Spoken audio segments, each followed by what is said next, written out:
Benvenuti al canale Napoli News, la vostra fonte di notizie calcistiche. È sempre un piacere essere qui con voi, portandovi le ultime novità sul nostro amato club azzurro. Campione in carica del torneo, il Napoli continua nel suo cammino per difendere lo scudetto.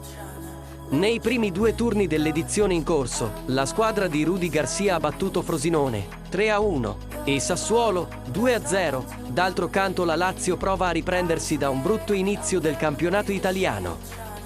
La squadra è alla ricerca della prima vittoria nella competizione, dopo essere stata sconfitta nei primi due turni dal Lecce per 2-1 e dal Genoa per 1-0.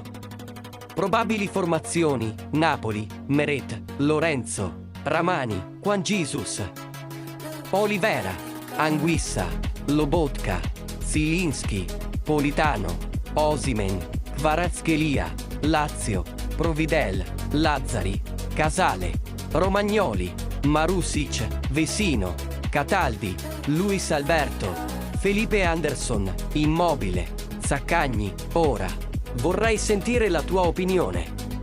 Come vedi lo svolgersi di questo confronto? Quali sono le tue aspettative? Condividi i tuoi pensieri nei commenti qui sotto. Non dimenticare di lasciare il tuo mi piace, iscriverti al canale e attivare le notifiche per non perdere nessun aggiornamento sul Napoli. Insieme siamo più forti. Forza Napoli sempre!